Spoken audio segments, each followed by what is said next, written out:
بسم اللہ الرحمن الرحیم الصلاۃ والسلام علیکہ یا رسول اللہ وعلی آلہ وصحبہ یا حبیب اللہ الصلاۃ والسلام علیکہ یا نبی اللہ وعلی آلہ وصحبہ یا نور اللہ۔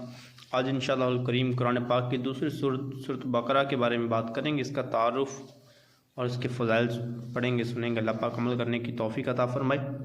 سورۃ بقرہ کا تعارف۔ مقام نزول حضرت عبداللہ بن عباس رضی اللہ تعالیٰ عنہما کے فرمان کے مطابق مدینہ منورہ میں سب سے پہلے یہی سورۃ بقرہ نازل ہوئی۔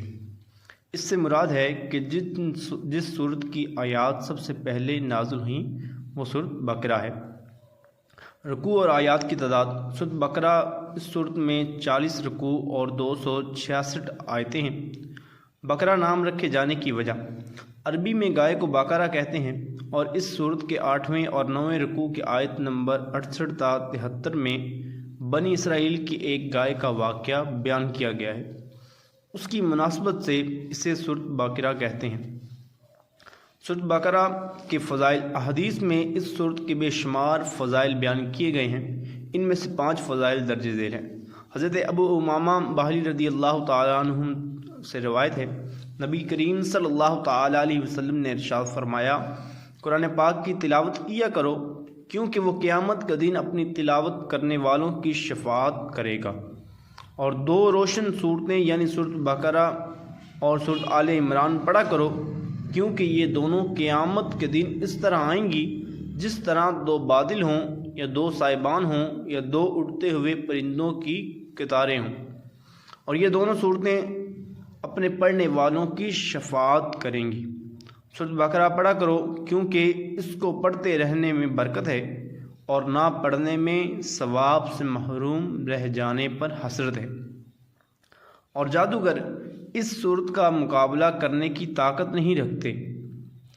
نمبر 2، حضرت ابو ہریرہ رضی اللہ تعالیٰ عنہ سے روایت ہے، حضور پر نور صلی اللہ تعالیٰ علیہ وآلہ وسلم نے ارشاد فرمایا، اپنے گھروں کو قبرستان نہ بناؤ، یعنی اپنے گھروں میں عبادت کیا کرو، اور شیطان اس گھر سے بھاگتا ہے جس میں سورۃ بقرہ کی تلاوت کی جاتی ہے۔ حدیث نمبر 3، حضرت ابو مسعود رضی اللہ تعالی عنہ سے روایت ہے، سرکار دو عالم نور مجسم صلی اللہ تعالی علیہ وسلم نے ارشاد فرمایا، جو شخص رات کو سورۃ بقرہ کی آخری 2 آیتیں پڑھ لے گا تو وہ اسے نگہبانی مصائب سے کافی ہوگی۔ نمبر 4، حضرت ابو ہریرہ رضی اللہ تعالی عنہ سے روایت ہے، حضور اقدس صلی اللہ تعالی علیہ وآلہ وسلم نے ارشاد فرمایا، ہر چیز کی ایک بلندی ہے، اور قرآن کی بلندی سورۃ بقرہ ہے۔ اس میں ایک آیت ہے جو قرآن کی تمام آیتوں کی سردار ہے، اور وہ آیت الکرسی ہے۔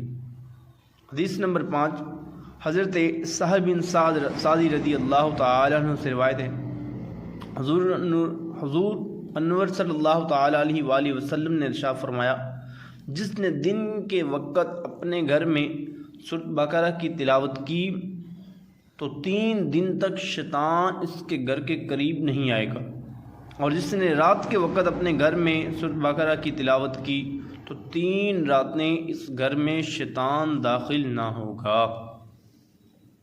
اللہ پاک کی بارگاہ میں دعا ہے کہ ہمیں بھی قرآن پاک کی تلاوت کرنے کی توفیق عطا فرمائے، اسے سمجھنے کی توفیق عطا فرمائے۔ صلو علی الحبیب صلی اللہ تعالی علی محمد صلی اللہ علیہ وسلم۔